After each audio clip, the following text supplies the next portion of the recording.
Nelson Mandela was born a long time ago in 1918. He was born in a small village called Mvizo.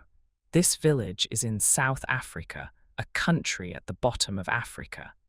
Mvizo was a very small place. There were not many houses, and most people lived in simple huts. These huts were round and made of mud and grass. Nelson Mandela's real first name was not Nelson. His father gave him the name Rolihlahla. In his language, Xhosa, Rolihlahla means pulling the branch of a tree, but it also means troublemaker. His father was a leader in their village. He was part of the Thembu tribe. A tribe is like a big family group. The Thembu people had their own language and their own customs. When Mandela was a little boy, he lived a simple life. He spent a lot of time outdoors. He played with other boys. They looked after the family's cattle and sheep. This was an important job for young boys in the village. They learned to be responsible and to care for animals. He played games like stick fighting. Life was basic, but important traditions were followed. Mandela's mother had a few huts. One was for sleeping, one was for cooking, and one was for storing things. They did not have electricity or running water. They cooked food over a fire. Life was very different from how many people live today. But Mandela learned important things during this time. He learned about his culture and his people. When Mandela was about 7 years old, he started going to school. This was not a big school like we have today. It was a small school in a nearby village called Kwenu. He was the first person in his family to go to school. On his first day of school, his teacher gave him an English name. She called him Nelson. This was a common thing to do at that time. Many African children were given English names at school. Nelson liked school. He was a good student. He learned to read and write. He learned about other countries and other people. School was very important to him. It opened up a new world of ideas. He learned about history and geography. These subjects helped him understand the world better. He enjoyed learning new things and making friends. He had a long walk every day to go there and back home in the afternoon. When Nelson was 9 years old, something sad happened. His father became very sick and died. This was a very difficult time for Nelson and his family. After his father died, Nelson went to live with a chief named Jongentaba Dalindi Igbo.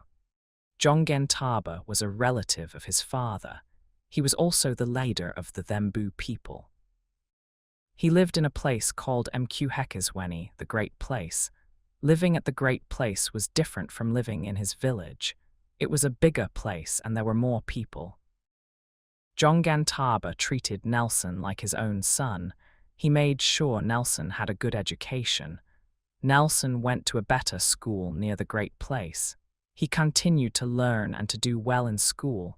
He listened to the elders. He observed how the chief made decisions. These were very important things that he learned. Living there prepared him for the future. He learned about leadership and responsibility.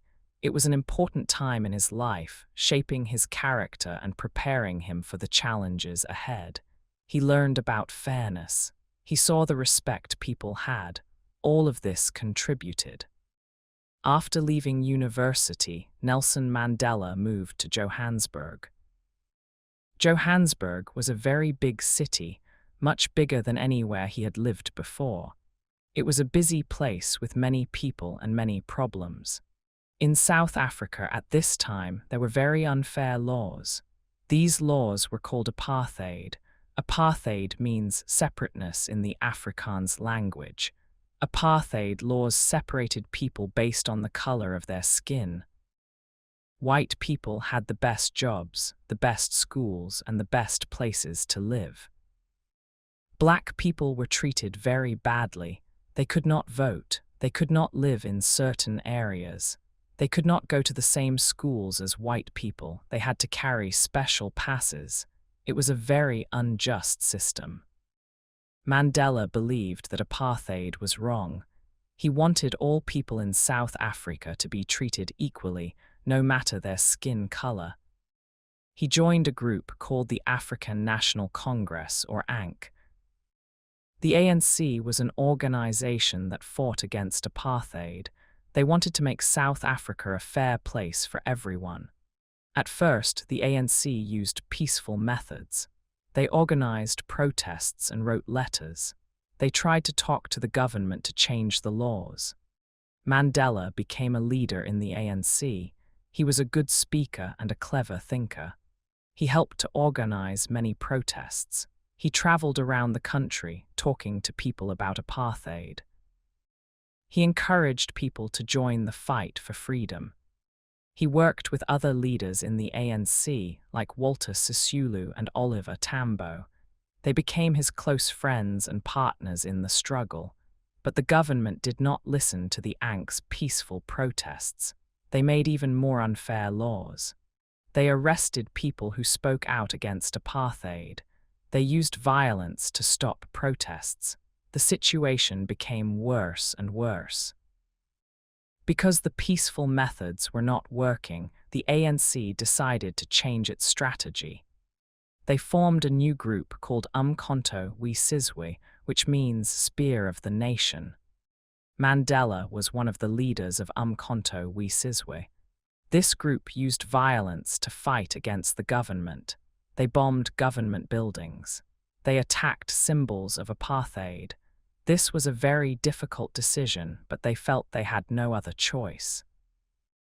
Mandela went underground. This means he had to hide from the police. He traveled around the country secretly. He met with other members of Umkhonto we Sizwe. He planned attacks. It was a very dangerous time. The police were looking for him everywhere. In 1962, Mandela was caught by the police. He was arrested and put on trial. The trial was called the Rivonia Trial. Mandela and other ANC leaders were accused of trying to overthrow the government. Mandela made a famous speech during the trial. He said he was prepared to die for the freedom of his people. The judge was not moved, however. The world watched the trial with interest. Mandela and the other leaders were found guilty. They were sentenced to life in prison. This meant they would have to spend the rest of their lives in jail. Mandela was sent to a prison on Robben Island. Robben Island was a small island off the coast of Cape Town. It was a harsh and lonely place. This was not the end, however. This was the beginning of a new type of struggle. He was now, more than ever, fighting for the freedom of his people. He faced a long and hard time ahead. Robben Island was a very hard place. It was a prison for political prisoners, people who fought against the government. The conditions were very bad. The prison was cold and damp. The prisoners had to sleep on thin mats on the floor. They were given very little food. The food was not good quality. It was often cold and tasteless. Mandela's cell was very small. It was only a few steps wide and a few steps long. There was a small window with bars. He could not see much of the outside world. He had a bucket for a toilet. He had a small table and a stool. He spent many hours alone in this small cell. His days were long and monotonous. Every day, Mandela and the other prisoners had to work. They were forced to work in a lime quarry. A quarry is a place where stones are dug out of the ground. The work was very hard. They had to break rocks with hammers. The sun was very hot. The dust from the lime was bad for their lungs. The white lime reflected the bright sun, hurting their eyes. It caused permanent damage to Mandela's eyes. Mandela was allowed very few visitors. He could only see his family for a short time each year. He could only write and receive a few letters. The letters were often censored. That means the prison guards read the letters and cut out parts they did not want him to see. It was very hard to communicate with the outside world. He cherished any contact he could get. Even in prison, Mandela continued to be a leader. He helped the other prisoners. He taught them about politics and law. He encouraged them to keep fighting for freedom. He organized protests inside the prison. They protested against the bad conditions. They demanded better treatment. He showed incredible strength of character. Mandela also studied. He continued his law studies through correspondence courses. He read books whenever he could get them. He believed that education was very important, even in prison. He wanted to keep his mind sharp. He wanted to be ready for the day he would be free. The guards at Robben Island were often cruel. They treated the prisoners badly, but some guards were more respectful to Mandela. They saw that he was a strong and dignified man. They began to understand why he was fighting against apartheid. Some guards even helped him secretly. They smuggled him news and letters. Outside the prison, the fight against apartheid continued.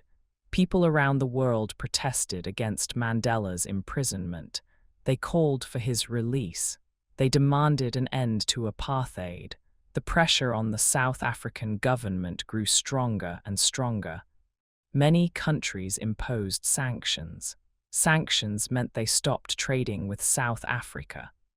This hurt the South African economy. After many years on Robben Island, Mandela was moved to another prison. This prison was called Pollsmoor Prison. It was on the mainland near Cape Town. The conditions at Pollsmoor were a little better than on Robben Island. He had a slightly bigger cell. He was allowed more visitors. Later, he moved to yet another prison called Victor Verster Prison. Here he had his own small house inside the prison walls. He was allowed even more freedom. These moves showed a slight shift in approach. These changes were a sign that the government was starting to think about releasing Mandela. They knew they could not keep him in prison forever. The world was watching. The pressure was too great. The time for change was coming closer, but there was a long fight still ahead. Even during his long imprisonment, Nelson Mandela remained a powerful symbol of hope and resistance. On February 11, 1990, something amazing happened. After 27 years in prison, Nelson Mandela was released. The whole world watched on television. People all over South Africa celebrated. They danced and sang in the streets. It was a day of great joy and hope. Mandela walked out of prison a free man, holding his wife Winnie's hand. He raised his fist in the air. The crowd cheered. In 1994, the elections were held. The ANC won a big victory. Nelson Mandela was elected as the first black president of South Africa. This was a historic moment. A man who had spent 27 years in prison for fighting against injustice was now the leader of his country. People around the world celebrated his victory. Mandela's presidency was about bringing people together. He wanted to heal the wounds of apartheid. He wanted to create a country where all South Africans could live together in peace. He called South Africa the Rainbow Nation. This meant a nation of many different people living together like the colors of a rainbow. One important thing Mandela did was to create the Truth and Reconciliation Commission. This commission was set up to investigate the bad things that had happened during apartheid. People could come forward and tell their stories. People who had done bad things could confess and ask for forgiveness. The goal was not to punish people, but to find out the truth and to help the country heal. Archbishop Desmond Tutu led this commission. Mandela served as president for 5 years. He worked hard to improve the lives of all South Africans. Even after his retirement from formal office, his influence did not wane. He was greatly respected.